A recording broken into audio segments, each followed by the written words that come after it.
এই পর্যায়ে আপনার স্ত্রীকে আমরা বলবো কান বন্ধ রাখতে, কারণ একটা প্রশ্ন করবো আপনাকে, কারণ আপনি এত ফিলিং, তারপরে চিঠি লেখা, এত কিছু বললেন, এই প্রশ্নটা আমি আপনাকে না করে থাকতেই পারছি না।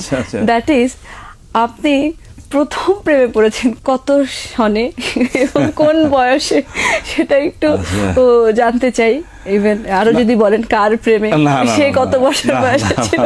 কারো সংসার ভাঙার ইচ্ছা আমার নেই, তবে আমি প্রেম করেছি 9-10। একটা মেয়েকে ভালো লাগতো, আমাদের এই টাঙ্গাইলের মেয়ে, তার সাথে প্রেম করেছি, 1 ইয়ারের মতো প্রেম হয়েছে, প্রেম করেছি। তারপরে না প্রেমটা টিকে নেই। টিকে নেই কেন? ওটা বালক বয়স, না না, টিকে নেই কেন? ম্যাচুরিটি ছিল না। যে না দিয়ে দিয়েছে, মানে খুব আর্লি বিয়ে দিয়ে দিয়েছে। তাও আবার একজন থাক ভালো জায়গায় বিয়ে হয়ে গেছে, বিয়ে দিয়ে দিয়েছে। তারপর ওইটা না আর ভাবি নাই। কিন্তু স্কুলে বা কলেজ লাইফে যে ফিল্ডিং যে মেরেছি, মেয়েদের সাথে দুষ্টামি করেছি, ফ্রেন্ডশিপ হয়েছে, কিন্তু সিরিয়াস কোনো পর্যায়ে যায়নি। যে এই শুনো, আমি তোমার ছাড়া বাঁচবো না, আমি তোমাকে ভালোবাসি, জানো কাল ঘুম হয় নাই সারা, এটা এই ধরনের না, এই ধরনের ল্যাঙ্গুয়েজ ইউজ করে নাই। খালি এটা বলছি, তোমাকে ভালো লাগে, তোমাকে ভালোবাসি, বাস। এছাড়া বেশি কিছু বলতে পারিনি। ভাষাও কম জানতাম, লেখাও কম জানতাম। তো এর মধ্যে দুটা মিলিয়ে তোমাকে ভালো লাগে, তোমাকে ভালোবাসে, বাস এইটুকু কমন। আপনি যখন বিয়ে করলেন, তখন কি আপনি অলরেডি চিত্রনায়ক মান্না হয়ে গেছেন না তারপরে? না না, বিয়ে তো পরে করেছি। আচ্ছা আচ্ছা। ফিল্মে আমি যাকে বিয়ে করেছি সেটা অ্যাফেয়ার্স। আচ্ছা, ওই যে তোমাকে ভালো লাগে, তোমাকে ভালোবাসি, এটাই তো একদম স্ট্রেট বলছিলাম। আচ্ছা, শুনেন, আপনাকে আমার ভালো লাগে, আপনাকে আমি ভালোবাসি।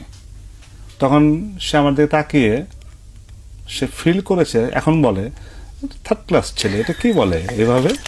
তখন আমি তাকে বলছি যে না, মানে চিত্রনায়ক মান্না আমাকে কি বলছে? না, চিত্রনায়ক হইনি আমি, মানে ফিল্মে ঢোকা ভাব। তো তখন আমি বললাম আপনাকে ভালো লাগে, ভালোবাসি। তাকে চলে গেছে। আমি শুনেন আপনি কি করেন? বলে আমি এয়ারলাইন্স চাকরি করি। আমি বলছি এয়ারলাইন্স চাকরি করেন? আচ্ছা, এয়ারলাইন্স মানে আপনি এয়ার হোস্টেস? বলে যে হ্যাঁ, আমি এয়ারলাইন্স চাকরি করি। বলুন কি বলবেন? আচ্ছা, আপনি সবসময় বিদেশে যান, আমার জন্য একটা জুতা আনবেন। প্রমিস, বিশ্বাস করেন। আমার ওয়াইফকে যখন বলছি যে একটা বলে যে এটা কি ধরনের কথা বললেন আপনি, তার কারণটা বলি। আমার ওয়াইফও ফিল্মে আসছিলেন। ও আচ্ছা আচ্ছা। তো সে আর ফিল্ম করেনি, সে আবার তার প্রফেশনে চলে গেছে। তখন আমার ইনকাম একটা ছবিতে 7,500-8,000 টাকা করে পাই।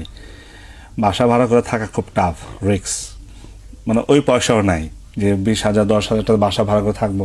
কিন্তু সেই সংসার চালিয়েছে, সেই তার ত্যাগ, স্বামীর জন্য যা যা করণীয়, বিদেশে চাকরি করে, এয়ারলাইন্স চাকরি করে, কাপড় চোপড়, খাওয়া দাওয়া, জিনিসপত্র, ওয়াইফের সাথে বিদেশে যাওয়া আসা, ঘোরাফেরা, এই আস্তে আস্তে আস্তে আস্তে একটা পর্যায়ে আমি বললাম যে আমি স্টাবলিশড হয়ে গেলাম, ফুল স্টাবলিশড। দেন বাড়ি গাড়ি সবকিছু করলাম ফিল্মের পয়সা দিয়ে। এখন আমরা হ্যাপি।